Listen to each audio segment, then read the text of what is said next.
What's going on, gamers? Hopefully, everyone's having a great day. We got an article here by Games Radar saying I could see $1,000 or $1,000 Steam machine is a PC with console benefits and console hardware struggles.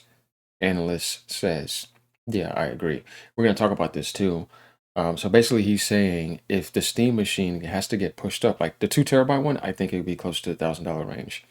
The 512 one being 800 probably dollars because Valve had to decide oh, well, looking at the situation now, we don't have a current price or release date. Microsoft's in the same ballpark, except in a worse situation, because they're migrating from console to PC, and it just seems to be that the conditions suck. Valve is trying to do, for the first time ever, something the right way in the console-like industry, because the last Steam product they tried, this did not work. It was an abysmal failure. But with this, they're getting hit with handicap situations. And I have to tell you, they said they're not going to subsidize. So when they were on the phone with Linus Tech, and he said, I asked him, $600, and it was really quiet. It gave you the idea that $700 was a range that they were thinking about before they had to make adjustments. They said they actually planned to have that price in that article. Now we're getting to thinking 750 to 800 for the 512. And when you think about that storage, you're going to run out of that real quick. And then if that's going to be the case, then what is 2 terabyte with the stuff going up? 900 plus to 1000. So with stuff struggling already to a certain extent, if you don't do deals, it's just not looking well for the Steam machine. Definitely if they don't have Half-Life 3. And the analyst says whatever the next Xbox thing is, it's going to be just like it in a lot of ways. And I've told people that in my video, that's going to be their competition. So I think what's going to happen here is it's definitely going to be very rough. And it is going to be welcome, though, because we need that to happen. But the problem is that you got the PS5 Pro at 750, and you're putting that in front of other people. Unless you're some Steam enthusiast that just wants to get that. When you really think about it, I'm like, dude, I can get a PS5 Pro. Let's say if it was still 700, and eventually that's going to have to drop when they drop the PS6. But the Steam machine, I don't know about that. You know what I mean? So when you think about it, it's like, wait, I got the Pro over here, and it's not about comparing a console to a PC. No, it's about comparing value to value. This is $700 to $750. It was on sale for $650 at one point for the people who got that. And I'm looking at these specifications, and then I'm looking at the specifications of the Steam machine, and I'm like, this doesn't make any sense. This is where I tell people that the PC market is screwed because the Steam machine should be able to launch at $600 easily. That would even be better. And even then, people are still going to think about it because they're coming to the console industry that's not used to paying that much for stuff unless you get like some mid-gen upgrade. But a base console, the most expensive was $500 when the PS5, the PS3 at one time, right? When the PS5 and the Xbox Series launched, and people were saying that was a good deal around that time. It was because you try to build a PC around that time, it was expensive. Now we're looking at something coming into a console-like experience, trying to appear with specifications weaker than the PS5, which launched in 2020. So I'm sitting here thinking about this, like, yeah, that's a problem in 2026. And I don't know if it's going to be that attractive. I think that they're in the same ballpark as the Magnus, except the difference is Steam has a good track record of being pro-consumer and catering to gamers.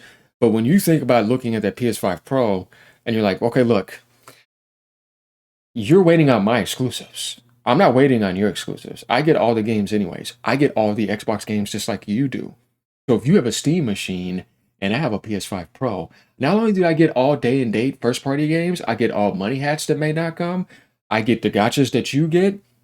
You see what I mean? I even have a deal in on some of them, and I get much better settings for price point value.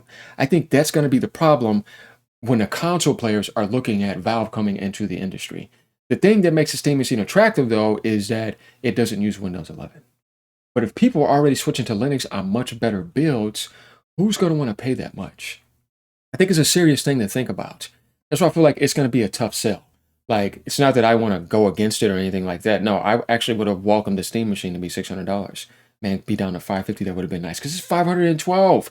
If you would have had a 1 terabyte, that would have been more possible. But PC game file size are bigger. And you have to add in mods and all this other stuff. It's like, oh man. And if you want to play in like higher settings, like 4K textures are expensive. It's like I don't know, man. I think like one game, like when you think about one game, like Final Fantasy VII Rebirth, it's 150 gigs. You install Call of Duty, 100 something. It's like you got two games. I'm just saying, like think about it. And it's like, okay, well I'm gonna play this game, and that's 70, 80 gigs.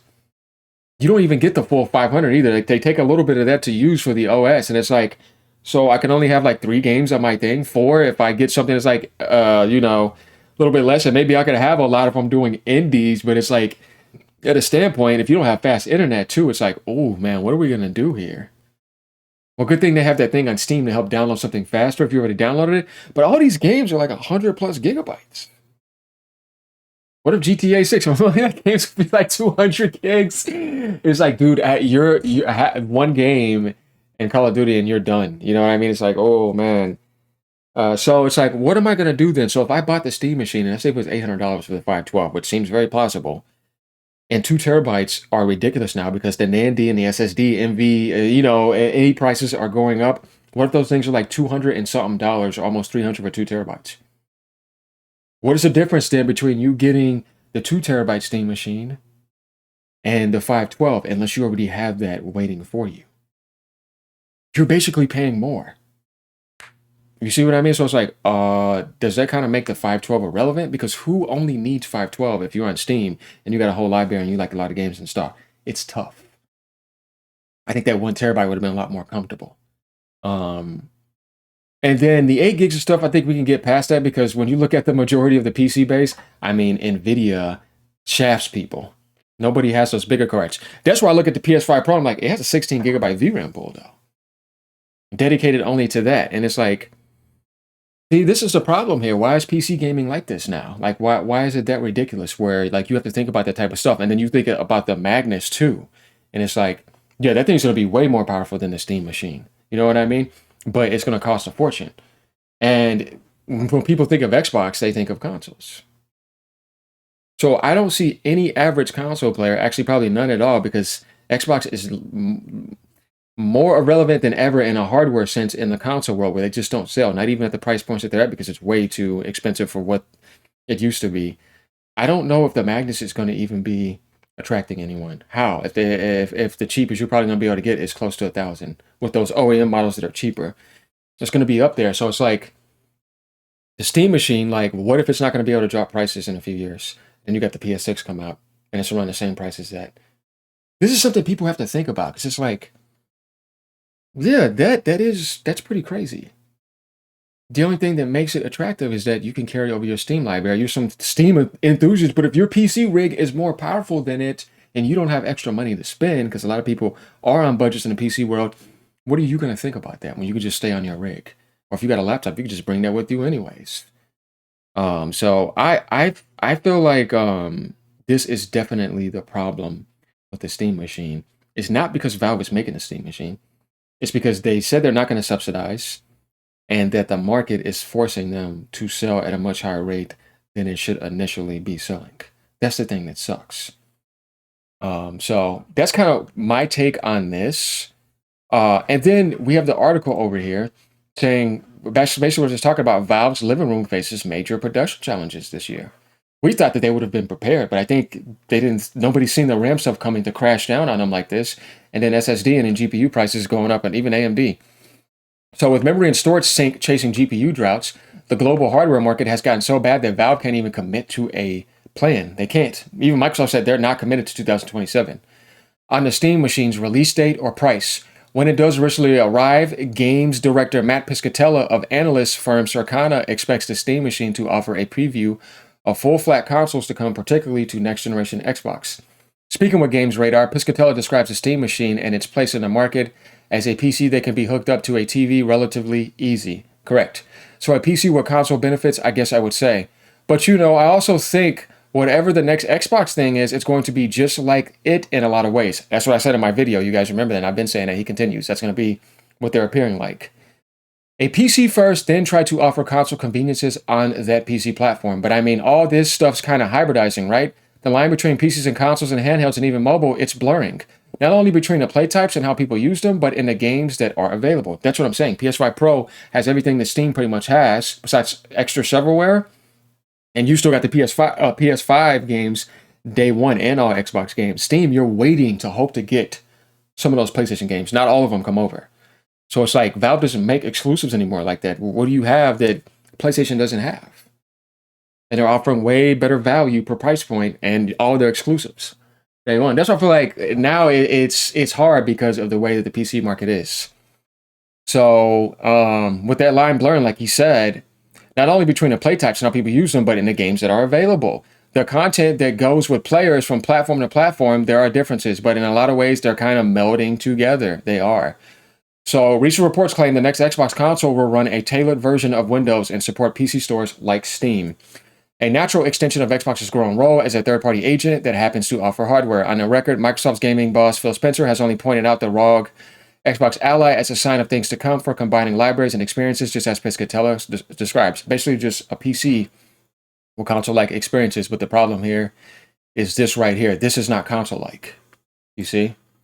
And I know that's not what Phil Spencer wanted to do because he said that.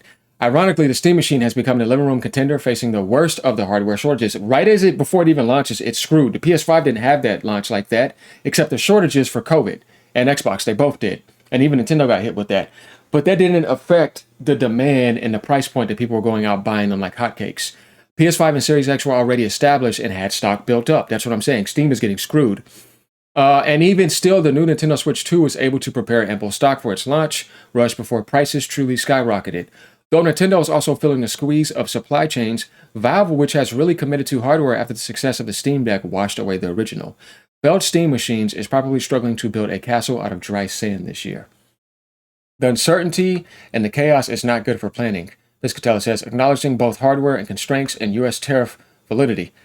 Yeah, if we want to bring out the new Steam machine this year, trying to come out with an unannounced price point, given what's going on in all these other areas of the market, is challenging.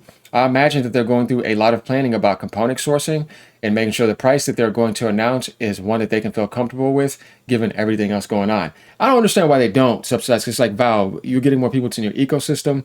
You already make more than any employee in the industry. You guys are making like 40, 50 million. Like, you have all the money. So what's the problem here?